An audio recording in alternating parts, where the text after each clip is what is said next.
Last lecture में हमने ये रिलेशन ड्राइव किया था, cot KR0 is equal to minus square root W upon V0 minus W। यहाँ पर W क्या है? Binding energy of the deuteron. V0 है पोटेंशियल वेल की डेप्थ, यानी कितना गहरा है पोटेंशियल वेल, और जो R0 है ये न्यूक्लियर फोर्स की रेंज कहलाती है, न्यूक्लियर फोर्स की। तो अब हम एक रिलेशन ड्राइव करेंगे between range and depth, range of the nuclear force and depth of the potential well, यानी रेंज एंड डेप्थ रिलेशन।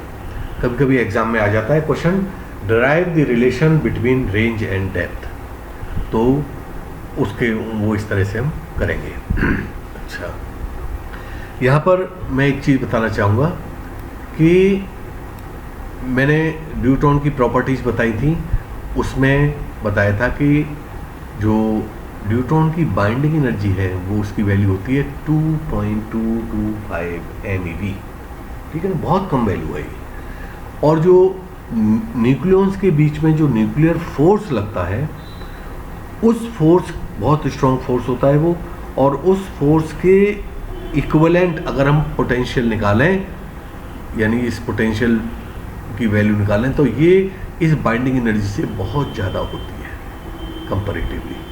तो यानी पोटेंशियल वेल की जो डेप्थ है V0 is very very large than the binding energy of the deuteron. तो इस condition में हम यहाँ पर W को इग्नोर कर सकते हैं। V0 के कंपेरिजन में ये कम वैल्यू है, बहुत कम वैल्यू है, तो इसको इग्नोर कर देंगे तो क्या रह जाएगा हमारे पास? W अपॉन V0, ठीक है ना। तो इस कंडीशन में हमारे पास ये इक्वेशन जो 9 थी वो अब कन्वर्ट हो गई इस इक्वेशन में, यानी cot KR0 इज रफली equal to minus under root W upon V0। अब जैसा कि मैंने बताया था W V0 के कंपेरिजन में बहुत कम है, तो W को जब W की वैल्यू को V0 की वैल्यू से डिवाइड करेंगे तो ये वैल्यू लगभग 0 आएगी, एग्जैक्टली 0 नहीं होगी, बहुत कम वैल्यू होगी, बहुत कम, यानी पॉइंट समथिंग, 0.00 समथिंग, यानी पॉइंटों में होगी, बहुत कम वैल्यू होगी, और उसका भी स्क्वायर रूट लेंगे फिर हम, तो ये जो वैल्यू आएगी बहुत कम ये। लेकिन यहाँ क्या लगा है? माइनस साइन, माइनस में बहुत कम, तो माइनस किधर आता है? 0 के लेफ्ट हैंड साइड में, यानी 0 से भी कम। तो वही सिंबल बनाया हमने, 0 इस वैल्यू से 0 ज़्यादा होगा, 0 is greater than this value, यानी माइनस में बहुत कम वैल्यू आ रही है, तो ये 0 से कम होगी, तो 0 इससे ज़्यादा होगा, तो 0, और लेकिन लगभग 0 के बराबर होगी, यानी बहुत कम वैल्यू है माइनस में, तो उसको 0 भी मान सकते हैं, लगभग 0 मान सकते हैं, लेकिन एक्चुअल में वो 0 से थोड़ी कम होगी। तो जब ऐसी वैल्यू कोई हो 0 के लगभग हो लेकिन 0 से कम हो, तो इस कॉट का जो एंगल है उस एंगल की वैल्यू क्या आएंगी? अगर एग्जैक्टली 0 होती, ये वैल्यू 0 होती, तो क्योंकि cot π/2 is equal to 0, cot 3π/2 is equal to 0, cot 5π/2 is equal to 0, cot 7π/2 is equal to 0, ठीक है ना। तो एग्जैक्टली 0 होती तो ये वैल्यू होती, लेकिन 0 से कम है, माइनस में है, माइनस में होने की वजह से ये जो एंगल होगा, ये KR0, ये π/2 से थोड़ा सा ज़्यादा होगा, π/2 से थोड़ा ज़्यादा होने से ही cot की वैल्यू नेगेटिव हो जाएगी। तो ये तो लगभग तो π/2 है, π/2 के बराबर होगा, π/2 3π/2 यानी 2n + 1 π/2। यहाँ पे n इज इक्वल टू 0 रख देंगे तो π/2 हो जाएगा, n इज इक्वल टू 1 रख देंगे तो 3π/2, n इज इक्वल टू 2 रख देंगे तो 5π/2। तो cot KR0 ये जो एंगल है cot का, इसको थोड़ा ध्यान से समझना होगा। इस एंगल की वैल्यू अगर, यानी cot के इस एंगल की वैल्यू अगर 0 होती, एग्जैक्टली 0, तो इस एंगल की वैल्यू हो जाती ये π/2, 3π/2, 5/2, 5π/2 एक्सेट्रा। लेकिन चूंकि ये वैल्यू जीरो से कम है, माइनस में है, तो थोड़ी सी माइनस में है, तो थोड़ी सी माइनस में होने की वजह से ये जो के आर जीरो की वैल्यू होगी थोड़ी सी पाई बाई 2 से ज़्यादा हो जाएगी, थोड़ी सी 3 पाई बाई 2 से ज़्यादा होगी, यानी थोड़ी सी 2n+1 पाई बाई 2 से ज़्यादा होगी। बहुत ज़्यादा नहीं होगी, बहुत 2n+1 पाई बाई 2 से थोड़ी ही ज़्यादा होगी, उसी में ये कॉट की वैल्यू नेगेटिव हो जाएगी। और यहाँ रफली इक्वल का सिंबल भी लगा रखा है, रफली जीरो होगी लेकिन थोड़ी सी ज़्यादा होगी। तो कॉट के आर जीरो की ये पॉसिबल वैल्यूज़ हमारे पास आ गई। अब देखिए इसमें हम कॉट की के आर जीरो की ये बहुत सारी वैल्यूज़ है। तो चूंकि हम न्यूट्रॉन की ग्राउंड स्टेट को स्टडी कर रहे हैं, तो ग्राउंड स्टेट के लिए हम ये सबसे पहली वाली वैल्यू यूज करें। हो सकता है आगे वाली वैल्यूज़ के लिए ग्राउंड स्टेट नहीं होती हो, एक्साइटेड स्टेट्स होती हो न्यूट्रॉन की, तो इसलिए हम ग्राउंड स्टेट के लिए के आर जीरो की पाई बाई 2 वैल्यू लेंगे। पाई कितनी लेंगे? K R zero is equal to greater or equal to pi by 2। तो यहाँ पर हमने यही लिखा हुआ है, for ground state solution let us take the minimum possible value of K R zero. K R zero की यहाँ पर मिनिमम पॉसिबल वैल्यू क्या है? पाई बाई 2, ठीक है ना। तो इस पाई बाई 2 वैल्यू को हम यूज करेंगे। तो देखिए यहाँ पर हमने क्या ले लिया? के आर जीरो इज रफली इक्वल टू पाई बाई 2 ले लिया। अब दोनों तरफ साइड का स्क्वायर कर दो। स्क्वायर करने से क्या हो जाएगा? K square R zero square is equal to pi square upon 4। K square की वैल्यू क्या थी? m into V zero minus W upon H cross square, ये के स्क्वायर की वैल्यू थी, into R zero square is equal to pi square by 4। अब वही यहाँ condition लगाएंगे, चूँकि वी जीरो यानी पोटेंशियल वेल की depth is very very large than W binding energy, तो यहाँ से हम डब्ल्यू को इग्नोर कर सकते हैं। We can ignore W binding energy because it is very less compare to the potential well depth. तो इसको इग्नोर कर देंगे तो ये इक्वेशन यहाँ कन्वर्ट हो जाएगी। m यहाँ पे केवल इन दोनों में से केवल वी जीरो को लेंगे, R zero square upon H cross square is equal to pi square by 4। अब यहाँ पर इन दो टर्म को इधर रहने दो, तो हमें क्या निकालना है? रेंज और डेप्थ रिलेशन। ये रेंज है आर जीरो और ये पोटेंशियल वेल की डेप्थ है वी जीरो। बाकी सारी टर्म्स इधर ले आओ, तो m ऊपर है तो ये नीचे आ जाएगा, एच क्रॉस स्क्वायर नीचे है तो ये इधर ऊपर पहुँच जाएगा। तो V zero R zero square is equal to H cross square pi square upon 4m, ये वैल्यू आ गई। ये रिलेशन कहलाता है range and depth relation. Equation 10 is known as range and depth relation. ये कभी कभी एग्जाम में पूछ लिया जाता है कि derive the range and depth relation for neutron.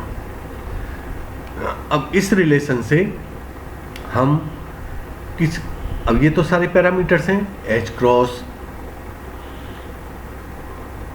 की वैल्यू कांस्टेंट होती है, पाई की वैल्यू कांस्टेंट होती है, m क्या है? मास ऑफ आइदर प्रोटॉन और न्यूट्रॉन, तो दोनों के प्रोड मास लगभग बराबर होते हैं, तो ये भी कांस्टेंट हो गया लगभग। तो ये राइट हैंड में जितनी भी वैल्यूज हैं ये सभी कांस्टेंट्स हैं।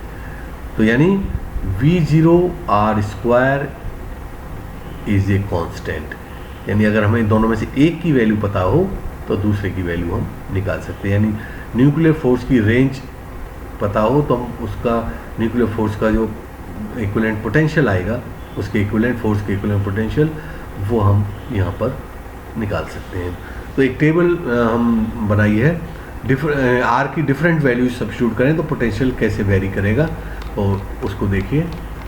ये इक्वेशन है relation between range and depth R zero and W zero. तो ये रेंज ले लिए, रेंज चूँकि मैंने बताया था न्यूक्लियर रेंजेस को बहुत शॉर्ट रेंज होती हैं, तो हम फर्मी में मेजर करते हैं, यानी 10⁻⁻15 मीटर ये 1 फर्मी होता है।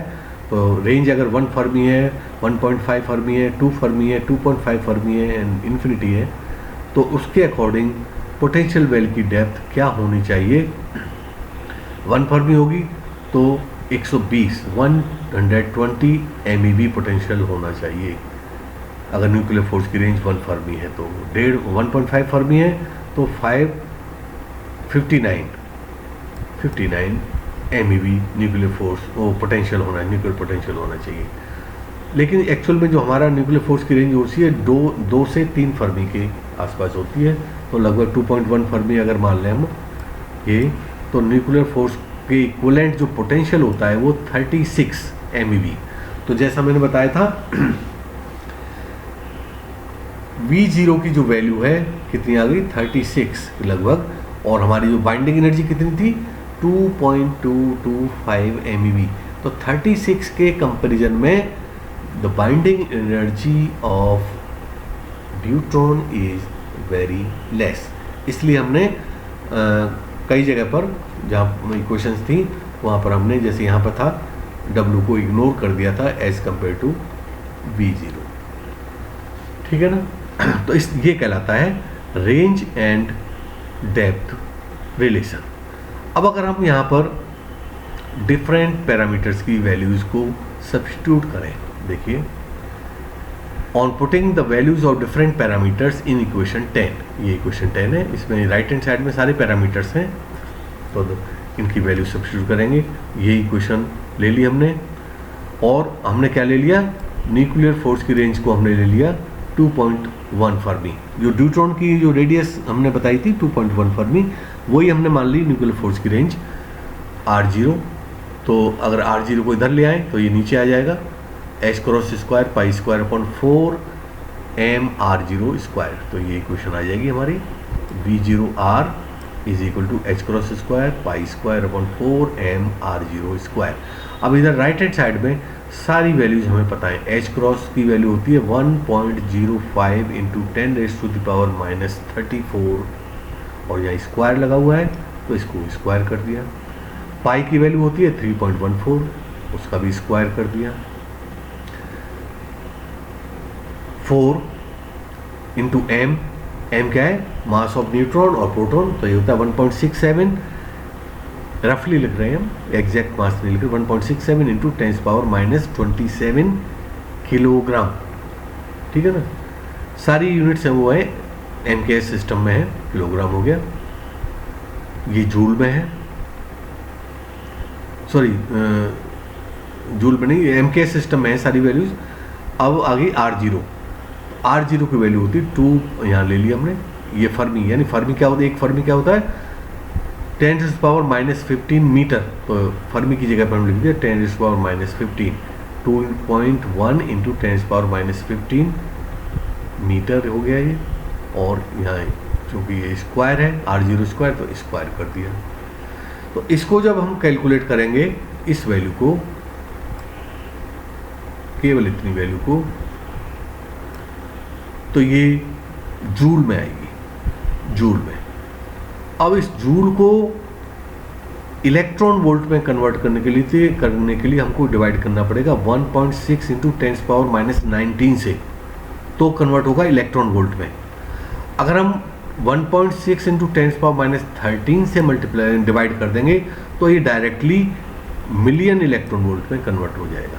यहाँ पे अगर हम 10⁻⁻, कितना लें 19, तो ये कन्वर्ट होगा केवल इलेक्ट्रॉन वोल्ट में, और -13 से ले लेंगे तो ये हो जाएगा directly MeV, million electron volt. तो यहाँ से देख लीजिए पोटेंशियल वेल की डेप्थ कितनी आई, V0 = 36 MeV, million electron volt.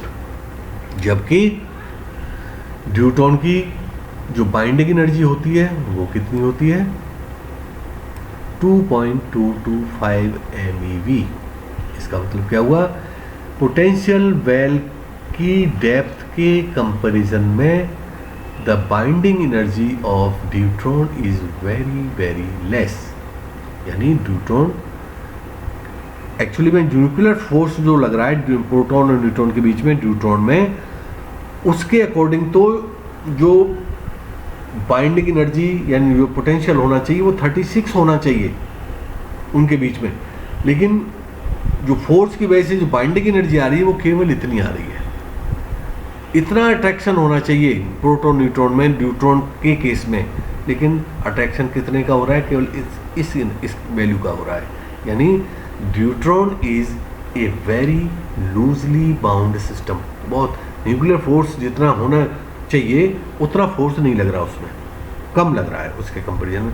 यानी न्यूक्लियर फोर्स के अकॉर्डिंग तो इतना पोटेंशियल होना चाहिए, लेकिन जो फोर्स के अकॉर्डिंग जो बाइंडिंग एनर्जी आ रही है वो 2.225 आ रही है। तो यही चीज़ लिखी हुई है, which is evidently very less than the depth of the potential well. यानी जो बाइंडिंग एनर्जी है it is very less as compare to the depth of the potential well.